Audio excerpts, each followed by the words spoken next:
2014 was a productive year for California Professional Firefighters and its members, with important progress on critical issues affecting first responders. More than 40 California state legislators and staff members got a chance to take some heat right on the steps of the state capitol. CPF's Fire Ops 101 is a training simulation designed to give decision makers a chance to experience the real challenges firefighters face every day. The purpose today is to allow the legislators and their staff to understand what we know.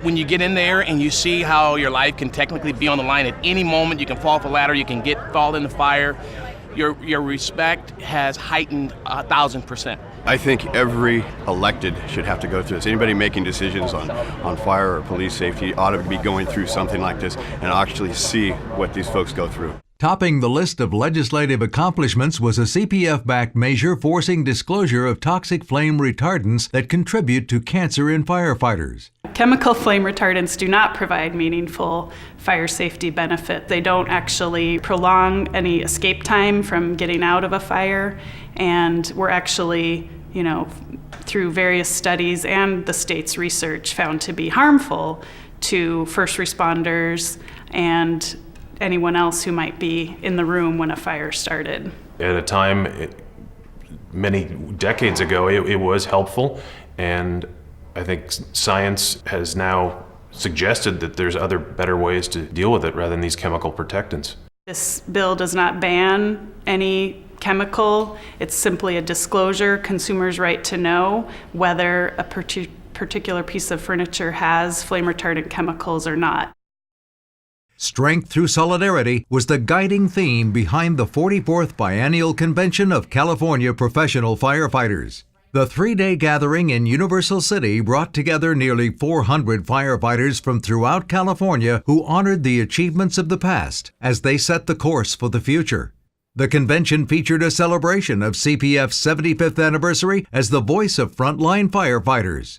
We're successful legislatively because we have a good story to tell. Our story is good, honest work, helping good, honest people.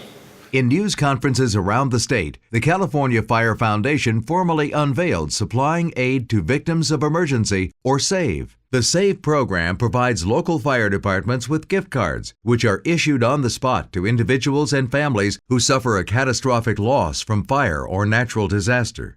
A new program is helping the victims of house fires begin the difficult process of getting back on their feet, and firefighters are the ones making it possible. Almost always, it comes back to some simple gesture, some simple thing that the firefighters did or provided that gave them comfort in that time. Well, that's what the SAVE program provides.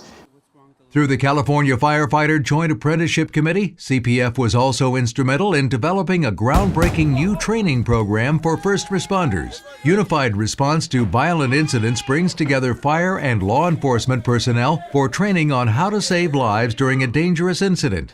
Fire and law enforcement historically have worked together to a point, but there's always been a separation. Fire and emergency services are focused on how they do business. Law enforcement is focused on how they're doing business, and they're not really marrying up that well. Unfortunately, through recent events, we've learned that we can no longer function like that.